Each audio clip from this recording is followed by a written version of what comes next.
E o século XIX termina como o século das grandes revoluções sociais e políticas, mas também como o século das grandes descobertas científicas e tecnológicas. A estabilidade peculiar proporcionada pela Belle Époque perduraria ainda na primeira década do século XX. Os Estados Unidos se firmariam como a maior potência militar, industrial e econômica do mundo e oferecia o ambiente ideal para o surgimento das grandes empresas e corporações. A sociedade começava a usufruir da democratização dos avanços e invenções da era moderna. Intensifica-se a urbanização das cidades europeias e dos Estados Unidos da América, com o surgimento de grandes metrópoles industriais, e os hábitos e costumes das pessoas também começam a se modificar, de costumes rurais para costumes urbanos. Também na cidade grande, a alimentação das pessoas ia se modificando no conteúdo, na forma, nas circunstâncias e no tempo de consumo. Agora não mais podiam produzir seus alimentos no meio rural, mas tinham que comprá-los dos fabricantes que cada vez mais se esforçavam em oferecer produtos novos e fabricados em escala industrial. Também, os aparelhos eletrodomésticos modificavam a maneira de preparar a comida.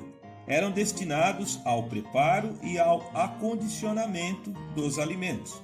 Ficavam mais baratos e acessíveis, como os fogões a gás, as geladeiras e os freezers, liquidificador, batedeira, grill, forno elétrico e a gás, sanduicheiras, espremedor de frutas e outros apetrechos.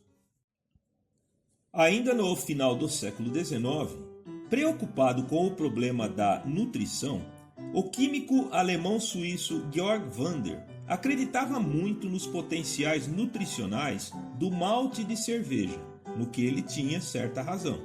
Mas como fazer as pessoas, principalmente as crianças, gostarem dessa papa? Naquela época, a indústria alimentícia já fazia extenso uso dos alimentos desidratados, como o leite em pó, chocolate em pó solúvel e até preparados à base de frutas.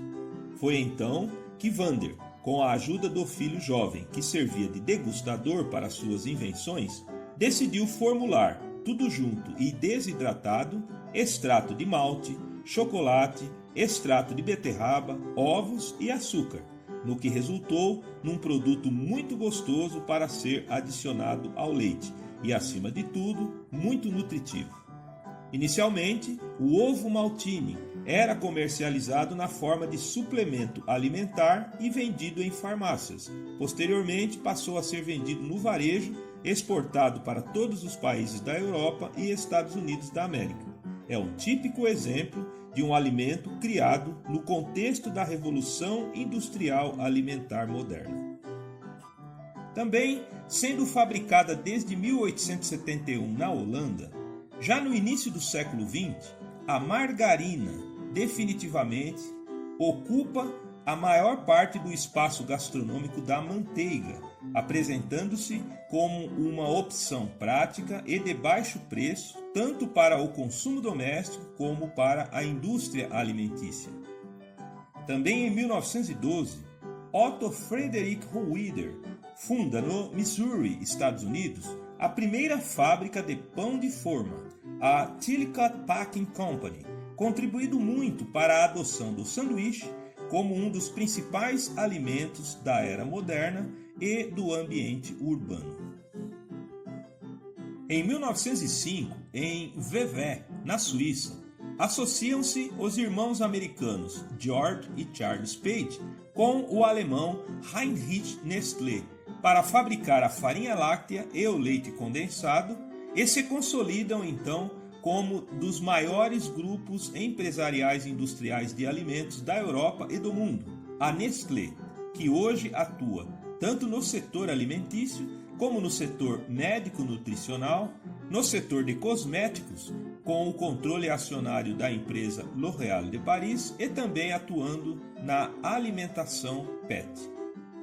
Ainda no século XIX, o descendente de alemães Harry John Heinz começa a produzir no estado da Pensilvânia, nos Estados Unidos, conservas de repolho e raiz forte em potes de vidro transparente, o que fazia com que sua mercadoria se destacasse em meio às outras envasadas em potes de vidro verde. Então, John Heinz passa a produzir picles e mostarda e, em pouco tempo, assume o status de rei dos picles nos Estados Unidos. O problema é que Heinz se empolgou tanto que produziu demais e apostou em vendas que não aconteceram, o que o levou à falência. Teve que recomeçar de novo, dessa vez em sociedade com seu primo Frederick Heinz. Na era do mercantilismo, ainda no século XVII, os ingleses tiveram a oportunidade de conhecer e levar para a Inglaterra molhos orientais como o mango chutney da Índia e os molhos chineses ketchup e nampla. Este último que deu origem ao molho inglês Worcestershire. Havia há muitos séculos na China esta receita do molho ketchup, um molho agridoce à base de vinagre, frutos do mar, sal e um pouco de açúcar. Já em 1804, bem no início do século XIX, Alexander Hunter, um culinarista dos Estados Unidos, profundo apreciador destes molhos agridoce orientais, fez uma experiência adicionando polpa de tomate no seu ketchup chinês e viu que ficou muito bom e que agradou. Porém, a receita não saiu dos livros. Harry John Heinz apostou todas as fichas nessa receita para recomeçar sua empresa, e isto deu muito certo. Destacou desde o início o caráter naturalista do seu produto, que era livre de conservantes e aditivos químicos, onde até hoje esta máxima se destaca nos rótulos, a virtude de os seus produtos só conterem tomate, especiarias, vinagre, açúcar, sal e cebola. E depois de alcançar uma formulação ideal, escolheu vender seus produtos em potes de vidros transparentes, como sempre fazia com as outras conservas, para ressaltar o brilho, o aspecto e a beleza do produto, de modo que o resultado disso pode ser medido até hoje pelo sucesso da marca e do ketchup Heinz. Não é por pouca coisa que Harry John Heinz é considerado o rei das conservas. Na segunda fase do seu negócio, ele fabricou molho de maçã, molho de salsão e até carne enlatada. Mas emplacou também um outro produto cujo sucesso rivaliza com o do ketchup. É o Heinz Baked Beans, o feijão cozido em molho de tomate, vinagre, xarope de glicose que apresenta sabor agridoce. O feijão, esta leguminosa importante, surgida e domesticada na América Central e na Cordilheira dos Andes da América do Sul, já fora levado para a Europa pelos conquistadores espanhóis ainda no começo dos anos 1500, na era dos descobrimentos. O comércio e o intercâmbio realizado com a Ásia disseminaram estas culturas para a Índia, China, Sudeste Asiático e Oceania. Então, o processo de cultivo e domesticação internacional do feijão resultaram nessa enorme variedade de cores, tamanhos, texturas e sabores disponíveis hoje em dia. Os indígenas da América do Norte tinham o hábito de misturar estes feijões nativos do tipo feijão soldado, feijão gado Jacob, feijão amarelo e feijão marinho, com xarope de bordo e gordura de urso, em potes de barro tampados e colocados em buracos e cobertos com pedras aquecidas para cozinhar lentamente por várias horas. Essa moda de preparar feijão adocicado fora prontamente copiada pelos europeus da costa leste americana, que passaram a incorporar o prato no seu consumo regular, só que agora adoçado com melado de cana e acrescido de carne de porco salgada ou bacon ao invés de gordura de urso. Harry John Heinz viu também neste preparo outra grande oportunidade para emplacar uma conserva enlatada de comida pronta, que começou a ser produzida ainda em 1886. Também ele fora o primeiro a exportar enlatado de feijão cozido para a Inglaterra, que por sua vez incorporou o produto na sua cultura gastronômica. Hoje existe até um museu do feijão Heinz em Port Talbot, no país de Gales, para celebrar o Heinz Baked Beans, usado principalmente no café da manhã, servido com torradas, mas também um alimento fácil e barato de ser consumido no dia a dia, e que na época da Segunda Guerra chegou a ser listado pelo governo inglês como um alimento essencial para a população. Hoje em dia, a Heinz fabrica também mostardas, maionese, molho barbecue e diversos outros acompanhamentos para a culinária fast food. Também na segunda metade do século XIX, fundada por William Wallace Cargill, nascia a Cargill Company, que começou como negócio de aluguel de armazéns e silos para guardar milho, trigo e algodão em Conover, no Iowa, Estados Unidos. E hoje é o maior fabricante mundial privado de alimentos, que no Brasil detém as conhecidas marcas do óleo Lisa e Pomarola, e hoje conta com 1.400 fábricas em 147 países e, com certeza, cada pessoa hoje em dia no Ocidente come algum produto dessa empresa inserido em algum alimento diariamente. No final dos anos 1800, acontecia em algumas partes da costa leste dos Estados Unidos o puritanismo, um movimento religioso e político surgido na Inglaterra que rejeitava tanto a Igreja Católica Romana como a Igreja Anglicana. Por isso mesmo, fora um movimento perseguido, de modo que muitos ingleses emigraram para os Estados Unidos em busca de liberdade religiosa. Entre várias condutas rígidas e proibidas estava o consumo de bebida alcoólica.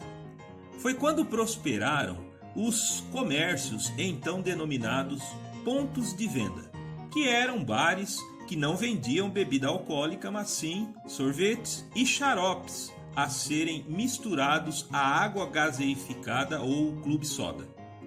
Eis que John Steve Pemberton, um veterano da Guerra Civil Americana, havia se formado médico e farmacêutico. Juntamente com o contador Frank Robinson, criaram uma bebida alcoólica denominada Pemberton's French Wine Coca, que era anunciada como uma bebida relaxante e ao mesmo tempo revigorante para os nervos e o cérebro e que até deixava mais inteligente. A bebida se consistia em folhas de coca importadas dos Andes sul-americanos e nós de cola, macerados em vinho importado da França. Porém, o movimento puritano começou a pressionar o comércio de bebidas alcoólicas no final dos anos 1800, de modo que os bares foram fechados, liquidando assim com as chances para a bebida de Pemberton. Mas ele, decidido a fornecer uma bebida com características diferenciadas, mistura novamente folhas de coca, noz de cola, açúcar e várias especiarias como baunilha, coentro, canela chinesa e caramelo para escurecer. E também o segredinho para o elixir não desandar, o ácido fosfórico. O parceiro, Frank Robinson, cria a logomarca Coca-Cola com a sua própria caligrafia e lançam o produto na farmácia do Dr. Jacob, em Atlanta, na forma de um xarope a ser diluído em água com gás, a club soda, acrescido de pedras de gelo, sob o pretexto de ser bom para dor de cabeça e para distúrbios do sistema nervoso. Tudo isso vendido a 5 centavos de dólar o copo de 300 ml. De início, as vendas não foram aquele sucesso que John Pemberton esperava. Também ele adoeceu de câncer do estômago e assim vendeu a fórmula do xarope de Coca-Cola para o Sr. Asa Candler. Pemberton morreu 2 anos após sem ter a menor ideia do sucesso estrondoso que a sua bebida faria no mundo. Como funciona até hoje, a Coca-Cola, agora nas mãos de Asa Griggs Candler, fabricava o xarope e o distribuía para revendedores, tanto de farmácias, mas também casas de sorvetes e clube soda, sendo que um lojista de doces da cidade de Vicksburg, no Mississippi, decidiu encomendar garrafas de vidro com tampa de rolha com a logomarca em alto relevo e vender o xarope já diluído nesse formato. E daí para frente foi puro sucesso, já que a Coca-Cola agora poderia ser consumida na loja, mas também levada para casa. Até 1903, a cocaína incorporada às folhas de coca importada se apresentavam no produto à razão de 9 mg por copo de 300 ml, sendo que nesse ano, por razões óbvias e puritanas, a folha de coca fora retirada da fórmula e adicionado cafeína no lugar. Após a Primeira Guerra Mundial, a Coca-Cola já era a maior consumidora de açúcar do mundo, mas devido à grande recessão dos anos 1920, a empresa quase faliu. Mas hoje é a marca mais valiosa e conhecida no mundo e o refrigerante o número 1 em vendas e preferência. Uma companhia alimentícia que ilustrou bem a transição que a sociedade ocidental estava vivendo no final do século XIX, principalmente na área da alimentação, fora a empresa fundada por Joseph Campbell, um comerciante de hortifrutis, e Abraham Anderson, um fabricante de caixas de gelo, que juntos fundaram em Bridgeton, Estados Unidos, a Campbell Soup Company, que fabricava e ainda fabrica até hoje inúmeras receitas de sopas prontas enlatadas. Hoje a empresa atua em mais de 120 países ao redor do mundo e suas vendas aumentam cada vez mais. Ainda em meados do século XIX, uma fruta originária da China, a Citrus sinensis, estava se dando muito bem em solo norte-americano, em pomares da Flórida e da Califórnia. Foi quando os produtores rurais decidiram se organizar na forma de cooperativas a fim de coordenar os métodos e processos de produção e de comercialização da fruta que cada vez mais conquistava o gosto popular. Foi quando, no início do século XX, tiveram a ideia de financiar para a população espremedores de laranja, para disseminar o hábito de tomar suco de laranja no café da manhã. A ideia deu muito certo e hoje a laranja é o fruto mais consumido no mundo, o fruto preferido dos Estados Unidos, e o Brasil é o seu maior produtor mundial. Em 1894, em Dairy Church, Pensilvânia, Milton Snavely Hershey era um doceiro que produzia caramelos e nem conhecia ainda o chocolate sólido em barra, que lhe fora apresentado numa exposição em Chicago. Teve a ideia de rechear seus caramelos com a novidade. Percebendo que o chocolate podia emplacar melhor no mercado do que os seus caramelos recheados, criou então a fórmula do chocolate ao leite para ser vendido em barras e fundou então a Hershey Chocolate Company. E o crescimento foi rápido e duradouro, a ponto de logo em 1906 o nome da cidade sede seria mudado de Dairy Church para Hershey City, na Pensilvânia, sendo hoje um dos maiores fabricantes mundiais de chocolate, operando em mais de 60 países ao redor do globo. No final do século XIX, um açougueiro de Massachusetts, Gustavus Franklin Swift, encontra uma maneira de vender carnes não apenas em açougues, mas em supermercados, armazéns, mercearias e pequenas lojas do ramo.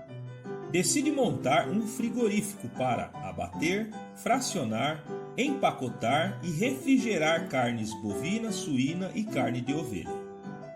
Também ele inventou o veículo refrigerado, na forma de vagões de trem que usavam gelo protegido em sal e serragem para transportar e atender ao mercado de carne que se expandia nos Estados Unidos.